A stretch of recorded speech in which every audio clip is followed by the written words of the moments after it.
From Austin Film Festival, this is On Story, a look inside the creative process from today's leading writers, creators, and filmmakers.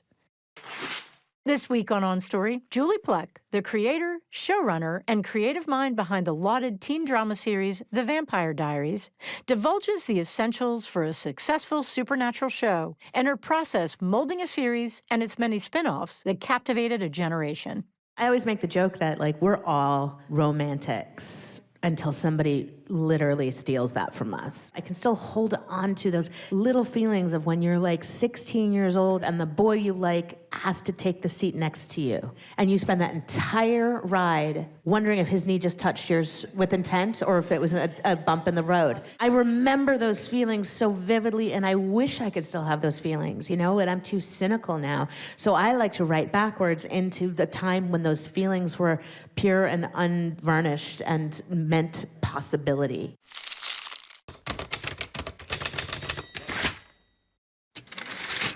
So tell us a little bit about how you became a writer. I know you began in different roles and kind of worked your way up. I moved to Hollywood as one does out of college, and just you just take whatever job you can get. I mean, that is, if anybody's ever doling out advice, that is advice number one. Just take the job that pays you. Worry about how to get the job you really want later, you know, use the job you have to pave the way for the job that you want. So I did that. I worked for a talent agent, and you know, it was miserable. And then I went and worked for a director, Wes Craven, who was, it was right before we did Scream. And then over time, I guess I'd done that enough that I started realizing, like, oh, I can actually do this. And I got hungry to work in television. And you can't really work in television as a producer unless you're a writer, you know? I mean, you can, it's just hard. And yet when you're a writer, there's a very clear track, and I wanted to be a showrunner. So I just decided to try to find my way into the television business, which meant I had to pick up a pen and actually become a writer, which was weird. I was like in my 30s, you know? But I did.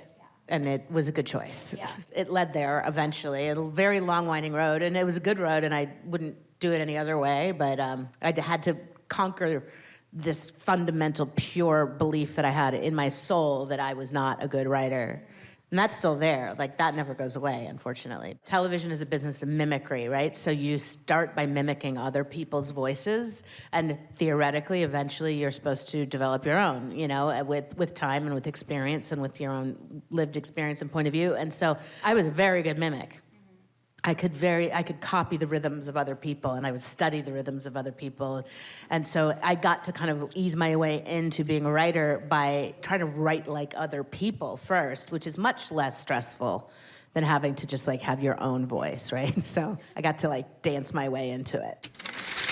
Tell us about how Vampire Diaries came about. Oh, it's such a good story. Kevin Williamson and I met on the set of Scary Movie, which became Scream, the movie Scream. It was his first movie. He wrote it. I was Wes Craven's personal assistant, and I got to go on location. And Kevin and I really hit it off, became friends. And by the end of what was ultimately a 2 to 3 year process of making Scream and Scream 2, I became sort of the person that they looked to work with Kevin and help him with the script, with the rewrites and that kind of thing. And so we developed both a friendship and a collaboration that was really special. 10 years later, we were having lunch with a friend of ours who had been Kevin's assistant when I was working for him, who was now an executive at the CW, Jen Breslow. And we were kind of saying how the vampire genre was probably dead. And Jen Breslow was like, well, I hope not, because we have this book that we're trying to make. And we were like, oh, cool, you know, just like making small talk. And she said, do you guys want to write it? And Kevin was like, no. And I said, yeah.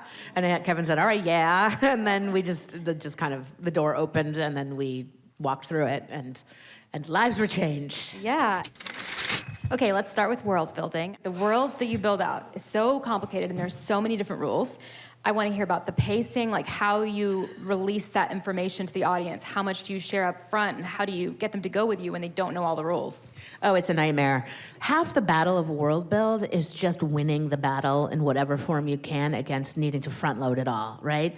Now, there are solutions to that. And Vampire Academy, we tried so hard to layer in the world one little detail at a time, as just like we're just layering it in and allowing the audience to figure it out along the way. And then they made us make a saga cell, which is the sort of, my name is Oliver Queen, you know, like that 1 minute, 30-second, whatever bumper at the top of a certain shows, where it just basically tells you what the show is. So they made us do that. And, you know, the problem is, if I were doing things all over again, I wouldn't have adapted a show that needed 6 different kinds of vampires that needed to be explained, you know, because it just makes it harder. On Vampire Diaries, we had one rule, really, which is that we wanted to make sure that all the magic felt grounded in some sort of quote-unquote scientific reality, you know, because we knew that if the witches could do everything from minute 1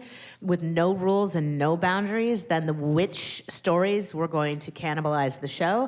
And also, if you have a witch that's that powerful that can fix any problem, then any problem can be fixed by the witch, right? Which is where we ended up with a lot of like problematic storytelling with the character of Bonnie. It was just a warning. What kind of warning? It's not important.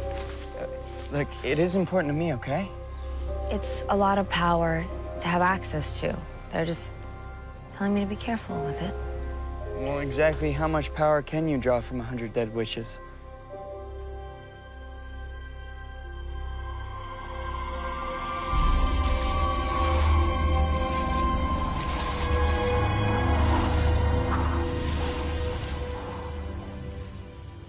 Basically, the more power she got and the more over the seasons that we expanded the rules and we expanded the scope of what she was capable of, the more she was capable of, the more she got called in to save the day.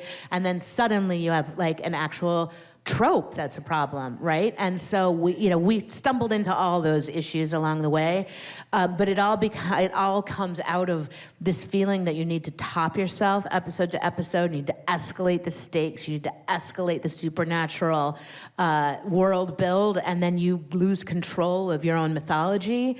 You know, we'd start over every year being like, this year's the year we don't lose control of our mythology. And by the end of the season, you're like, and then the world gonna explode. The whole world is gonna explode with this magical bubble, you know.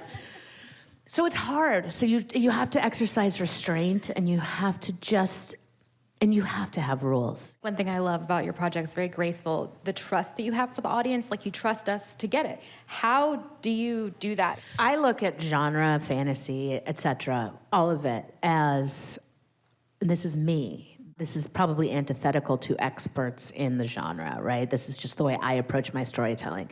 I call it the sugar that makes the medicine go down. Because I like to tell stories about love and family and friendship and loss and the search for your people and your squad, you know, and found family. I like to tell very simple, relatable, human stories. And when I was growing up, those were the stories that always got canceled.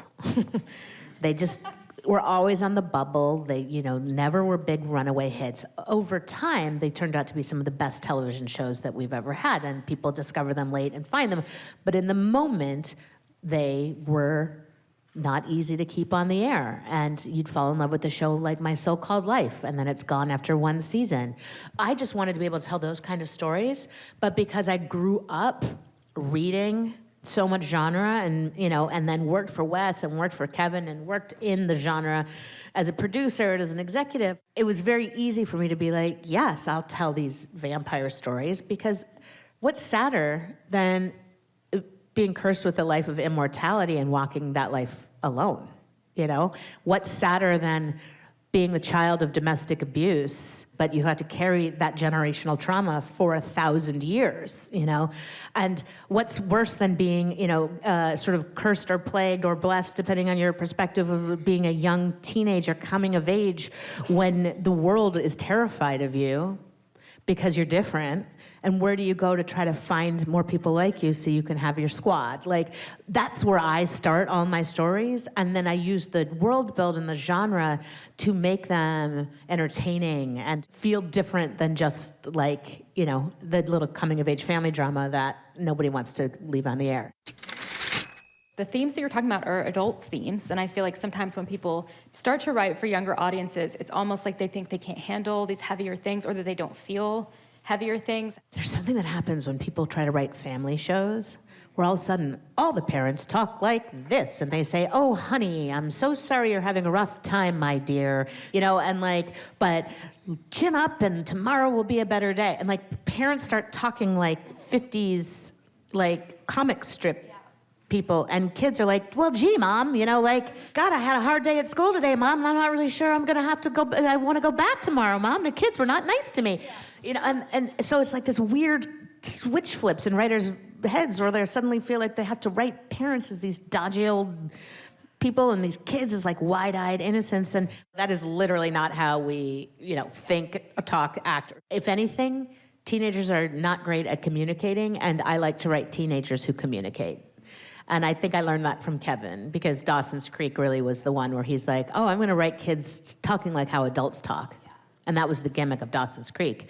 And now that's what everybody does in YA. You don't monosyllabize your teen characters anymore, because everyone realized that in this perfect artful world where everybody could say everything they were feeling all the time and have like a really great way of communicating it, like that's fun storytelling, because none of us are capable of that in real life. What defines good YA drama? Well, I get testy about YA as a distinction, because I think YA is just defined as television I want to watch. And, often I guess that involves younger characters, which I guess makes it a YA thing. But, you got a lot of buyers and platforms who are like, oh, we're not really in the YA business. We don't really want YA. And I say, oh, I'm sorry, like, you don't like hits? Stranger Things is YA. 13 Reasons Why is YA. The Hunger Games is YA. Twilight is YA. Like, we're talking some of the biggest feature and television hits of the last 20 years are YA, and you don't want YA. Like, well, then what do you think it means? And I think that the reason why people get so confused by it is because it really is a sort of a very large umbrella over a lot of things, and it can be as niche and as tiny as the show on Freevee called High School, and it can be as big and spectacle as Stranger Things, or as sexy and adventurous as Outer Banks. So I think what YA means to me is it is universal themes centering the experience and reflecting the experience of a young adult person, person or people. I think that good YA doesn't shy away from adult themes and adult storytelling. I think good YA doesn't, respects the adult characters as well, and lets them have a voice and a point of view that isn't necessarily the sweet, sort of G-rated, saccharine approach of some TV of the past. I think that good YA has meaning, but it doesn't have to have in-your-face meaning. So there's some great YA that has in-your-face meaning. I think that it's pure. I think that it approaches longing and feelings and emotions from a very pure place. And even if the voice is cynical, the intention is pure, of like wanting to make a young person, a young audience feel like they are reflected. Their feelings, their longings, their secrets are reflected in this story, and wanting adults to feel like when they watch it that they see themselves in it too. For me, at least, when I'm watching YA stuff, that gives me permission as an adult to acknowledge feelings I have and wrap words around them that I wouldn't talk about otherwise, I always make the joke that, like, we're all romantics until somebody literally steals that from us, whether it's a bad breakup or abuse. In my case, it's a therapist who's like, the world doesn't work like that, Julie. That's not how it goes. And like, you're like, so you get more and more cynical as you get older and older, and you lose those pure feelings. Like, I still can hold on, because I write it all the time. I can still hold on to those little feelings of when you're like 16 years old and you're sitting down on the bus and you're going on the school field trip, and the boy you like has to take the seat next to you. And you spend that entire ride wondering if his knee just touched yours with intent or if it was a bump in the road. I mean, I remember those feelings so vividly, and I wish I could still have those feelings, you know, and I'm too cynical now. So I like to write backwards into the time when those feelings were pure and unvarnished and meant like possibility. Okay, let's talk characters. One of my favorite things in a show ever is when there's a character that I strongly dislike, and I wake up a few episodes or a season later, and they're like my favorite character, and I don't know how it happened. How did I come to like this villain? You do that over and over again. The Chuck Bass problem. Oh, yeah. 100%. How do you do that? Do you know that's going to happen before it happens? What's that arc like? I believe that the villain is the hero of their own story. And so I try to never write anything where the villain is just being villainy and where I don't have a clear sense of what their emotional want is. Obviously, there are exceptions to that because you have lore and you have canon. Like Darth Vader is a villain, and that's all that you needed to know in the first hour of the movie. But eventually, in the whole life of the world, you understood like his backstory and like what got him that way. So the exceptions to the rule are if you have a long-standing plan. But if you write a villain as the hero of their own story, then you're gonna root for them to get what they want in some way. Like Thanos weirdly had a point, right? So like when you give them that complexity and those emotional needs, then someone's gonna root for them. And then if you give them a pair of pretty blue eyes, a leather jacket, and Ian Somerhalder, then suddenly, and like a few funny lines about, you know, Taylor Swift, then yeah, people are gonna love to hate, and then they're gonna really fall in love with them in their own way. There's tricks. I mean, obviously, many people have made a lot of money and had a lot of great success portraying villains as villains only and being wicked and delicious and fun, and by no means does that mean you can't do it that way. I just personally like to, I call it the villain POV. I don't cut to villain POV unless the POV I'm living in with the villain is the hero POV. So I never cut to two scenes where the villains are in the lair talking about like, well, if we just, you know, cut them off at the pass and then we will end this war. You know, I don't do that. How do you know how far is too far? There's always moments in your shows where I'm like, how did they know that a character could come back from that? Like characters do terrible things and then we love them again. My relationship with the audience on the Vampire Diaries was very fraught for this exact reason, because for the love of God, you know, it's like Damon and Klaus were terrible people who did horrific, awful, murderous things. And people loved them. And Damon was we needed to stall. Like, we did not want Damon and Elena to get together until well into the run of the series. And we needed to make sure that Stefan and Elena were working for as long as humanly possible so that we could live in the want of Damon and Elena. Hey, where are you? That's taking me home. To Stefan. Not just to Stefan. Damon, to Tyler, to Caroline. Oh, I know, I get it. So, since I'm possibly a dead man, can I ask you a question? Yeah, of course. If it was just down to him and me, and you had to make a choice, who got the goodbye? Who would it be? The old adage being, the minute there's no more want and there just is, the minute people are happy, well, then there's no drama anymore, right? And then everybody wanted Damon and Elena because it was a really juicy love triangle, and that part of the writing and the casting was like really successful, right? But then they just really loved that Damon, and so we kept like trying to make him do things so that we could like make them be like, we love Damon, but no, Elena can't be with Damon. Elena needs to be with Stefan, you know? And the audience was like, no, more Damon, Elena, Damon. And then we had him kill her brother in front of her because she wouldn't kiss him. If there's not a single thing more toxic and horrible than that. And they yelled at us, and they said that it was poor Damon. Like, how could we do that to poor Damon? And I was like, oh, we have lost this. Okay, we have lost this battle. So it is really specific. It's not just writing. it's casting, it's chemistry, it's zeitgeist. You have to kind of recognize what the audience is seeing this character as. And in the case of Damon, they saw him as so lonely and so broken and so sad. And all he needed was the love of this girl to become the man that he could be. That's what the audience had decided.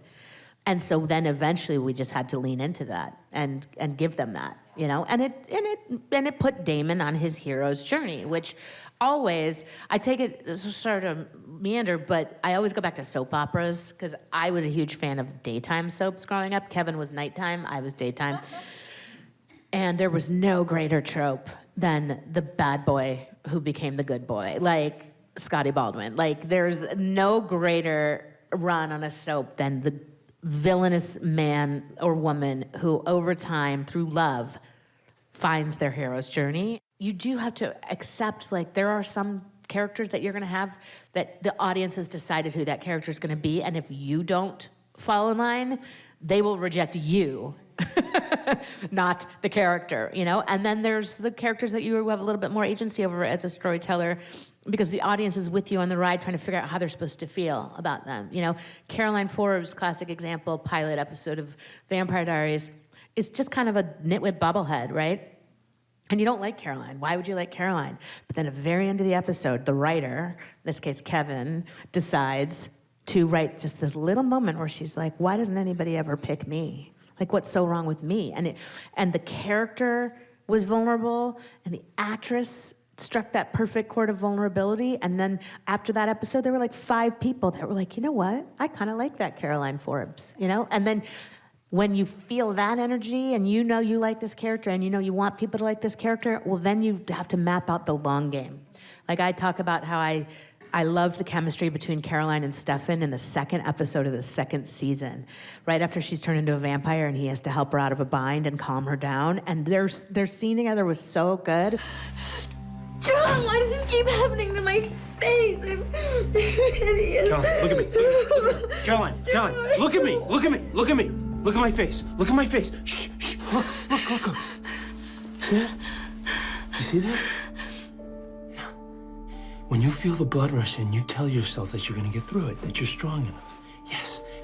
No matter how good it feels to give yourself over to it, you fight it off. You bury it. Watch me. That's the only way you're going to survive this thing. Try. Shh. Try.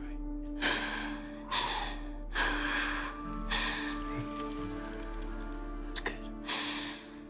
Even though it's YA and there is love, like a lot of love and a lot of sexual tension, those kinds of things, that doesn't feel like what it's about for me. It feels like the relationships, the friendships, the family are really central, especially in the originals, obviously. Can you talk a little bit, was that intentional choice? I think that, obviously, what really centered Elena is that she was an orphan. She had just lost her parents, and she was literally trying to figure out how to get out of bed in the morning and go to school and put a smile on her face, because she didn't know how to do that. So when you have a character that starts sort of feeling dead inside, then you want to pair them with a character that can kind of bring them to life, right? And so that's love. In our case, we decided it was romantic love because that was the book. So we were starting with the paradigm for the adaptation. So that's love. And when you're trying to tell a love story, then you need obstacles in that love story. So then it's a love triangle, right? Or it's the Romeo and Juliet. It's trying to keep 2 people apart. It's not necessarily that you're telling a story about love and sex. It's a story that you're telling about a character healing, a character filling a hole. And so if you can understand what it is the character needs, and then how a romantic relationship or a sibling relationship or a friend relationship can give them what they need, that's the better way to approach it than just saying, I want to write an epic love story. Because it's like, yeah, we all do. You've been watching on Young Adult Drama, a conversation with Julie Plec on Story. On Story is part of a growing number of programs in Austin Film Festival's On Story project that also includes the On Story radio program, podcast, book series, and the On Story archive, accessible through the Whitliff Collections at Texas State University.